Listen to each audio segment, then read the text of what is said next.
ఒక ఊరిలో రామయ్య అనే వ్యక్తి కూలి పని చేసుకుంటూ జీవించేవాడు. ఒకసారి పనిమీద నెల రోజులు పట్నం వెళ్లాల్సి వచ్చింది.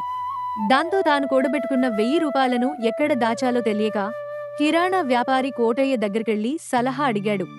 డబ్బు మహాపాపిష్టిది, ఎవర్నీ నమ్మవద్దు అన్నాడతను.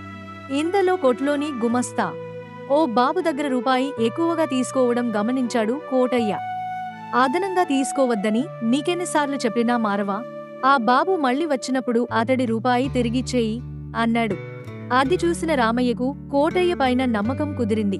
డబ్బు మూట తెచ్చి, ఇందులో 1000 రూపాయలున్నాయి, నేను తిరిగి వచ్చేవరకు దీని బాధ్యత మీదే అంటూ దాన్ని కోటయ్య చేతిలో పెట్టాడు.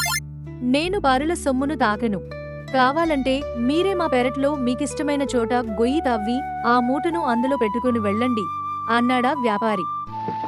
సరేనంటూ పెరట్లో ఓ మూలన ఆ మూటను పాతిపెట్టి వెళ్ళిపోయాడతను.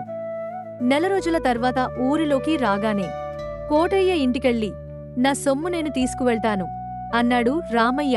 ఆయన సరేనన్నాడు. కాని అక్కడ తవ్వి చూస్తే డబ్బు మూట కనిపించలేదు. కోటయ్యను అడిగితే దాచిన నీకు తెలియాలి కాని నాకెలా తెలుస్తుంది అనేశాడు. మోసపోయాననుకుంటూ బాధగా ఇంటిదారి పట్టాడు రామయ్య. దారిలో ఎదురింటి ముసలమ్మ కనిపించి దిగులుకు కారణమడిగింది. విషయమంతా చెప్పాడతను. నీ సొమ్మును కోటయ్యతో కక్కిస్తాను, నేను చెప్పినట్లు చెయ్యి అంటూ అతడి చెవిలో ఓ ఉపాయం చెప్పింది. ఇంట్లోంచి కొన్ని నగలు తీసుకుని కోటయ్య దగ్గరకు వెళ్ళి, నా కొడుకు పట్నానికి వెళ్ళి వారం రోజులైనా తిరిగి రాలేదు, వాడిని వెతికేందుకు వెళ్తున్నాను, నేను వచ్చేవరకు ఈ నగలను దాచగలరా? రామయ్య కూడా తన డబ్బు మీ దగ్గరే దాచాడని తెలిసింది అని అంది. మీ నగలను మీ ఇష్టం వచ్చిన చోట పాతిపెట్టుకోండి అన్నాడు కోటయ్య.